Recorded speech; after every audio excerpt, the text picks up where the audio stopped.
नमस्कार दोस्तों, आपका स्वागत है।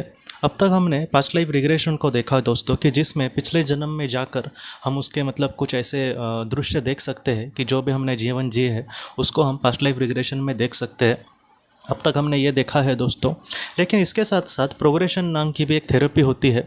पास्ट लाइफ रिग्रेशन जैसी प्रोग्रेशन थेरेपी होती है दोस्तों, और इसमें आत्मा जो है अपना भविष्य भी देख सकती है।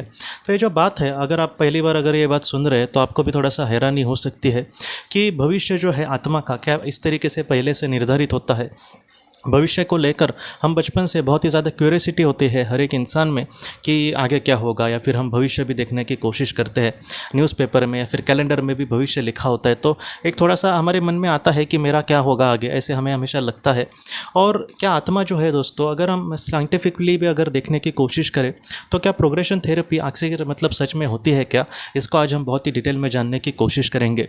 तो जिस तरीके से डॉक्टर बायनविच जी ये कहते हैं दोस्तों कि जिस तरीके से पास्ट लाइफ रिग्रेशन पहले की चीज़ें हम खंगाल कर देखते हैं, पास्ट लाइफ रिग्रेशन से पिछले जीवन की सारी बातें हमारे सामने आ जाती है, वैसे ही प्रोग्रेशन थेरेपी होती है।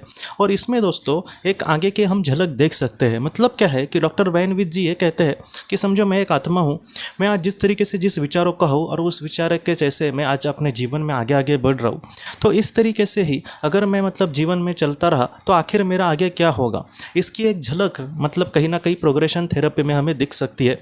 वो 100% सही नहीं होती दोस्तों, क्योंकि मैं आपको एक बात बोलता हूँ कि जो बड़ी बड़ी आत्माएं हैं, हम आगे क्या एक्ट करने वाले हैं, परिस्थितियां हमारे क्या सामने आएंगी, ये जो सारी चीज़ें हैं वो हमें कह सकते हैं, क्योंकि वो सारी जो चीज़ें हैं वो हमारे आत्मा को पता होती है, लेकिन यहाँ पर इंसान के रूप में हमें पता नहीं होता। लेकिन दोस्तों उसमें हम किस तरीके से बर्ताव करेंगे इसको कोई भी नहीं कह सकता। इस बात को हमें थोड़ा सा समझना होगा। मतलब क्या है कि आपके सामने कुछ सिचुएशन आएगी, या आप कह सकते हैं कि क्या आ सकती है, आपकी आत्मा को पता होता है, लेकिन उसमें आप किस तरीके से एक्ट करेंगे, उसमें आप किस तरीके से कर्म करेंगे, ये बात कोई भी नहीं जानता दोस्तों, ये बात कोई भी नहीं कह सकता। तो इसमें अपने आप को थोड़ा सा विवेकशीलता से हमें डिसीजन लेना बहुत ही ज़्यादा महत्वपूर्ण होता है। इसलिए डॉक्टर बायनविच जी बहुत बार इस तरीके से उन्होंने बातें कही है। उनके सामने बहुत बार ऐसे कुछ केसेस आए थे, जैसे एक इंसान आया था, उसने उसको, बाकी तो वो बहुत अच्छा था लेकिन वो बहुत ही ज़्यादा गुस्सा करता था। तब डॉक्टर बायनविच जी ने उसको एक झलक दिखाई कि ऐसे अगर तुम गुस्सा करते रहोगे तो आगे तुम्हारा फ्यूचर क्या होगा। तब उसने ये देखा दोस्तों कि आखिर में उसके साथ कोई भी नहीं रहेगा, उसके काम पे भी सब लोग उससे दूर जाने की कोशिश करेंगे, उसके जो परिवार के लोग हैं, बीवी बच्चे, वो भी उससे दूर जाने की कोशिश करेंगे। इसलिए उसके जीवन में से कोई भी नहीं बचेगा और आखिर में वो अकेला रहेगा। और जब उसने अपने आप को थोड़ा सा सुधारने की कोशिश करी और उसकी जब प्रोग्रेशन थेरेपी देखी गई दोस्तों, तब उसने ये देखा कि अब उसके साथ सब लोग बहुत ही प्यार से रह रहे। क्या है दोस्तों कि ये हम पर है कि हम किस तरीके से आगे बढ़ सकते हैं। यहाँ पर ऐसा कुछ भी नहीं है कि भविष्य में हमारे वही होगा। हाँ, सिचुएशन उस तरीके से आ सकती है, लेकिन अगर हमारे अच्छे कर्म हो, हम विवेकशीलता से थोड़ा सा अपना कर्म करें दोस्तों, तो हमारा जो भविष्य है वो बहुत ही अच्छे से हम बदल सकते हैं। मैं आपको एक बात बोलता हूँ दोस्तों, जैसे कोई एक गरीब इंसान है और उसके पूरे जीवन में उसने बहुत ही ज़्यादा दो दो पैसे के लिए बहुत ज़्यादा दुनिया की ठोकरें खाई है। ऐसे वक्त में जो ईश्वर है वो उसको ये बोलेगा कि तुम इन सारी चीज़ों से परे के सोचने की कोशिश करो, तुम दुख और सुख को समभाव में देखो और आगे बढ़ो, तुम कहीं ना कहीं स्थितप्रज्ञ बनो, ऐसे ईश्वर उसको कहने की कोशिश करेगा। लेकिन क्या है दोस्तों कि जैसे मैं भी उस गरीब इंसान की जगह पर मैं हूँ समझो, तो हम लोगों का क्या होता है कि जीवन में जो हमें नहीं मिलता उसके पीछे हम भागने की कोशिश करते हैं। तो ऐसे वक्त में मेरे लिए जो पैसा है वही मुझे भगवान लगेगा। मैं ये सोचूंगा कि नहीं, मुझे पहले पैसा मिलना चाहिए, बाद में मैं अपने जीवन में मुक्त होने की कोशिश करूंगा। और उस जीवन में समझो वो बात हुई नहीं। उस जीवन में मेरे जो भी इच्छा थी अमीर बनने की या फिर 4 पैसे ज़्यादा कमाने की, ये इच्छा मेरी अधूरी रही और मैं इस दुनिया से चला गया। तो ऐसी जो आत्मा होगी दोस्तों, उसका आगे का जीवन कैसे होगा कि उस जीवन में हो सकता है कि वो अमीर ख़ानदान में पैदा हो, या फिर ये भी हो सकता है कि वो गरीब ही ख़ानदान में पैदा हो, लेकिन धीरे धीरे उसको अच्छी नौकरी मिले, उसका बिज़नेस अच्छे से चले और उसको बहुत ही ज़्यादा पैसे मिले। क्या है दोस्तों कि ये उसके जीवन का जो सपना है वो पूरा ज़रूर होगा। लेकिन यहाँ पर एक बात महत्वपूर्ण है कि ईश्वर जो उसको कह रहे थे कि तू इन सारी चीज़ों से अलिप्त हो, तो वो क्यों कह रहे थे? क्योंकि आज उसके पास पैसा है, लेकिन फिर भी वो पूरी तरीके से हो सकता है कि सुखी ना रहे। हाँ, उसकी एक इच्छा पूरी हुई, लेकिन और अभी तो उसकी और भी कुछ इच्छाएं होंगी। इसलिए अगर आप भगवद गीता पढ़ेंगे दोस्तों, तो अर्जुन को बहुत ही सुंदर तरीके से भगवान श्री कृष्ण जी कहते हैं कि वैराग्य की तलवार से इस मतलब सारे पेड़ को जो कहीं ना कहीं तुम्हारे सामने ऐसे ही अलग अलग चीज़ें काम क्रोध और लोभ मतलब ला रही है चीज़ें, इसको तुम काट दो। ये क्यों कहा उन्होंने? क्योंकि ये जो मतलब कहीं ना कहीं माया जो है वो कभी भी ख़त्म नहीं होने वाली दोस्तों।